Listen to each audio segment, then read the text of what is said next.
welcome back to my channel. For today, I am counting down my top 10 horror movies of all time. So, at number 10, this is more of a modern, more recent horror movie. I usually like older horror movies, but number 10, 1408. Starring Samuel L. Jackson and John Cusack. 1408 is a 2007 American psychological horror film based on Stephen King's 1999 short story of the same name. It is directed by Mikael Hofstrom and stars John Cusack, Samuel L. Jackson.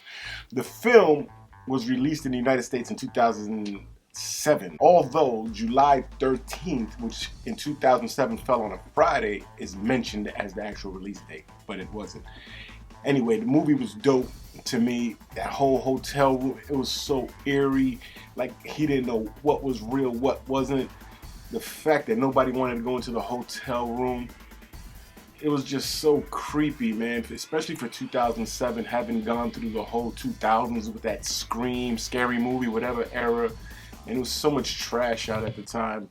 In my opinion, 1408 was super dope, scary, especially watch it by yourself. It was, the first time I saw it, I was by myself. I was like, holy shit, in the dark. It was pretty cool. Check it out if you haven't seen it. Coming in at number 9, the Texas Chainsaw Massacre, the 1974 version. Texas Chainsaw Massacre is a 1974 American slasher film directed by Toby Hooper and written and co-produced by Hooper and Kim Henkel. The reason I like Texas Chainsaw Massacre, that one in particular, because damn it, in 1974, when you're lost or when you got a flat tire, you might as well be in the days of freaking Lewis and Clark trying to explore the world, especially, you know what I'm saying? There was no communication. There was no real communication. You had to go on a mission. Imagine walking to get gas or get tires, and then you're in a rural, that's the right word, rural, like the town that they were in, it was all woods and nasty and hot.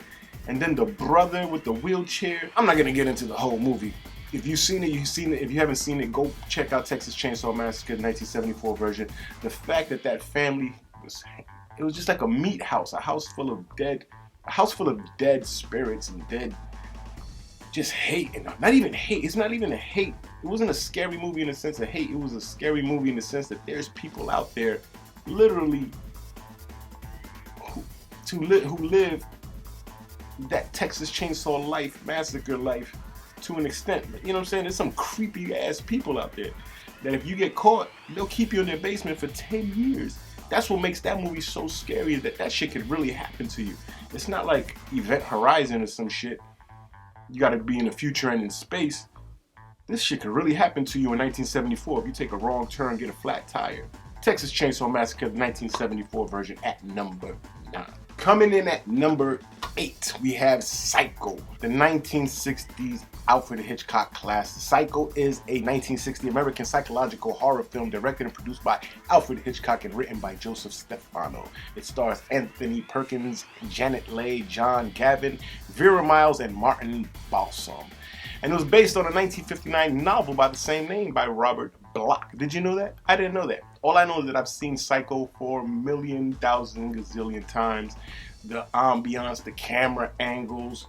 It's not, like it says, it's a psychological thriller. It's a horror movie. To me, it's a horror movie, especially seeing it as a child. It's a horror movie, but it's not like gruesome or anything like that. It's like a mind thing. It's all about what you think going on. What do you think is going on through that man's head? The man who grew up, you know, with his mother. The television show Bates Motel is actually pretty good too. It's a nice backstory of him growing up. If that's the case, if that's the foundation for the movie Psycho, I know it's not. They just made that up for the show, but still, the kid had a crazy growing up. So Psycho, the black and white, the music, that shit is crazy. Anthony Perkins did the perfect job of a creepy, like, recluse, like always in the house, mama's boy, but a psycho at the end of the day. And part 2 is crazy too. I believe part 2 is when he hit his mother, he fed his mother a sandwich and then he hit her in the back of the head with a shovel. God damn. Psycho at number 8 is it number 8? Yeah, Psycho at number 8 is freaking awesome. If you haven't seen it, Psycho, 1960s. At number 7, we have In the Mouth of Madness. Now, it's kind of a cheesy horror movie.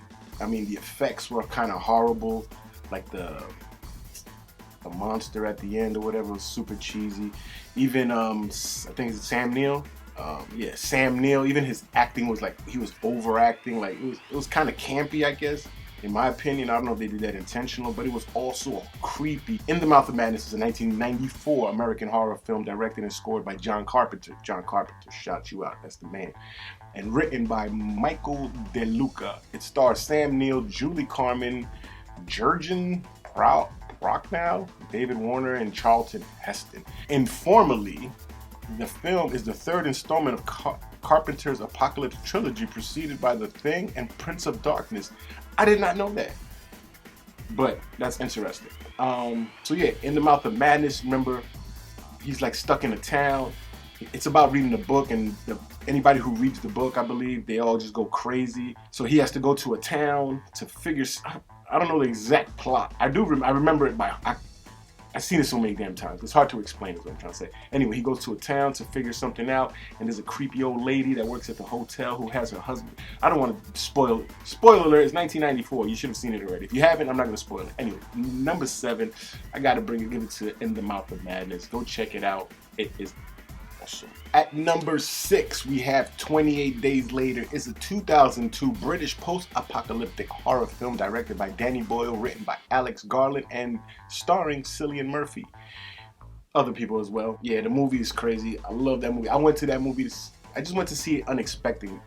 Like, I didn't hear nothing about it. I don't remember. I just went to the theater and it was a horror movie, and we saw it. No expectations going into the movie. It surprised the shit out of me. Check this out. The best part of the movie is, in my opinion, because I took my niece with me, is when I asked her, if you were in this situation, what would you do? You know what she said? She said, I would rob a bank. That shit made my day. I was like, you know, you're the only fucking person walking around this place, right? Why are you robbing banks? Anyway, the movie is freaking dope. He wakes up, everybody's gone. There's freaking papers with people missing, pictures all over the world. It starts like your typical... No, like a zombie movie. Yeah, there's a lot of zombie movies start like that. Anyway, this was unexpected for me. The pace of the movie, the Cillian Murphy as an actor, he did an awesome job. I don't think I heard of him at that time. I think that was the one that put him on, right? Then after that came that Red Line bullshit, and then he got the Scarecrow and all that good shit. Anyway, Cillian Murphy did an awesome job. If you haven't seen it already, 28 Days Later, 2002. Coming in at number 5, we have A Nightmare on Elm Street. A Nightmare on Elm Street is a 1984 American supernatural slasher film written and directed by Wes Craven and produced by Robert Shea. It is the first installment of a series and stars Heather Langenkamp, John Saxon, Ronnie Blakely, Amanda Weiss, Garcia, Robert Englund as Freddy Krueger, and Johnny Depp. Johnny Depp was good in that movie, actually. Well, he died. And anyway, the movie Nightmare on Elm Street, if you haven't seen it, you live under a freaking rock. The movie's been out since 1984, so if you spoiler alert, too bad for you. The reason I enjoyed this movie the most is because it came out in 1984. I was a freaking kid. So I ended up watching that in a basement. As a kid, I could not sleep for weeks. And I lived in a basement where the roof, the pipes and shit was exposed. Like me and my mom, I used to sleep with my moms and stuff. We all slept in the basement. And you could see the pipes. So imagine 1984, a kid, after watching Freddy Krueger do what he did, after sleeping here, the water going through the pipes. That movie messed my whole damn life up. Anyway, 1984, Nightmare on Elm Street, number 5. At number 4, I have Poltergeist to the Other Side. Again, a lot of these choices are for personal reasons. Not because the movies are great or scarier than other movies. There's a lot of movies that I find scarier than these movies. But most of these movies connected personally, so this is my top 10. Poltergeist 2, that creepy old man, God is in his holy temple. That shit alone ruined my whole 1980s. Going to sleep thinking about that creepy old man when the little girl walks through him. Oh, you sad, little girl? Oh, you lonely? Dog shedding. Yo, that man just fucked my whole life up. And then the creepy little old lady, you know what I'm saying? You know who it was. Anyway, the medium or whatever she was that helped them with the whole situation. The whole thing is amazing, in my opinion, for 1986. It didn't age well. The old man didn't age well either, and so many people died making the Poltergeist. You know the Poltergeist curse. YouTube it, you'll see so many people died filming this damn movie. The little girl, the Indian man, the sister got murdered. There's so many people. You know, it's just crazy. Anyway, number 4, Poltergeist to the Other Side. Coming in at number 3, we have The Omen, the 1976, not the Liv Schreiber crap. Talking about the original. The Omen is a British-American supernatural horror film directed by Richard Donner. Richard Donner got a lot of movies under his belt. I'm surprised that he did. So, and he's not mentioned amongst all these guys. He's done some great freaking movies, or classic movies, at least classic. Directed by Richard Donner and written by David Seltzer, the film stars Gregory Peck, Lee Remick, David Warner, Harvey Spencer, Stephen Billy Whitelaw, Patrick Troughton, Martin Benson, and Leo. Anyway, it's like 3 of those movies. The Omen was super creepy. The little kid, just the way he dressed, his demeanor. Again, those old movies, the 70s, 80s, they had an ambiance of anything can happen because technology has made us real safe. So that's why all these movies, they have to go technical and go into the future.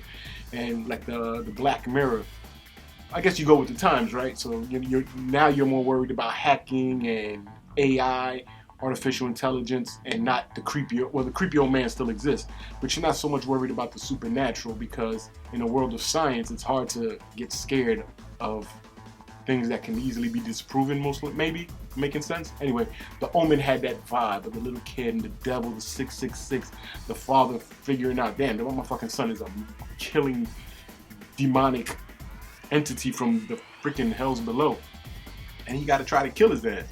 So overall, the movie's dope. The little kid, he acted like a damn great actor as a kid. He pulled off some creepy shit. Kids are creepy, man. I love my kids, but I'm pretty sure if I didn't know my kids and they were just standing there with a little black suit and a little hat and just staring blank at me, I'm gonna be creeped the fuck out. Who's this devil? Who's this devil child? Get him out of here. The Omen 1976 movie is amazing. Check it out. Part 2 and Part 3 is pretty good. Matter of fact, Sam Neill from In the Mouth of Madness is actually in Part 3 of The Omen. So check out the whole trilogy. Check out the trilogy of Psycho 2. It's pretty dope. Coming in at number 2, we have The Exorcist.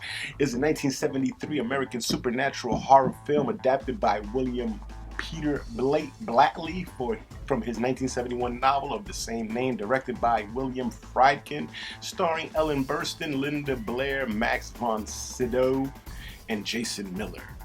Yo, Exorcist, it's usually number 1 on everybody's horror list, and it could be there. Again, this is not to say this is scarier than another movie or any of this. A lot, like I said, my list in itself is probably not the scariest list. It's not to me, these movies hit me personally different.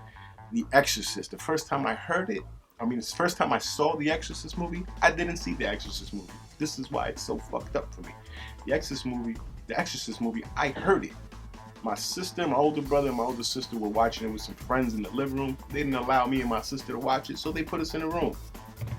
So I'm like, all I get to hear is this devil shit in the background. I didn't get to see it. I got the audio version. It was freaking insane. So that was scarier. So I heard the movie in its entirety before I saw it. So that's why it's at number 2 for me. The Exorcist 1973. Check it out. At number 1. Surprising to a lot of people probably, because the movie's not super scary at all. But like I said, no, that's bullshit. It's not even that, because it is scary. It has a crazy ambiance. It's another movie, like, even though it's like supernatural, I felt like that shit could have really happened at the time when I was watching it. It felt like it was just dark and creepy and devils and just the whole vibe of the movie, the music, the mustache that the main character had. I like that whole 80s vibe. 80s to me had the best horror movies. And it surprised me learning today that it's part of a trilogy. I did pick Mouth of Madness. They said that's the 3rd part of the John Carpenter trilogy, which included, it began with The Thing. The Thing is dope.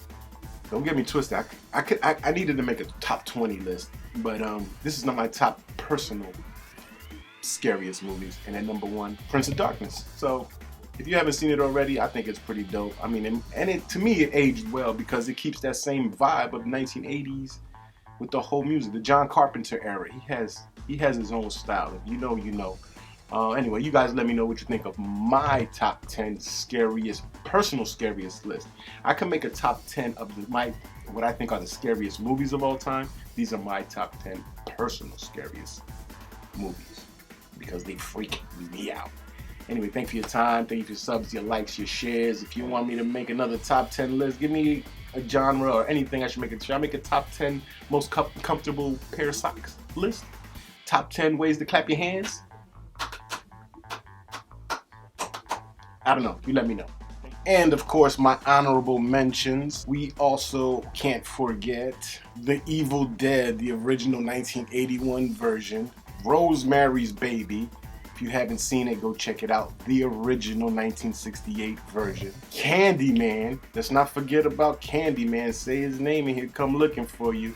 1992. And for some campy fun, a movie that will piss you off, but I enjoyed it so damn much.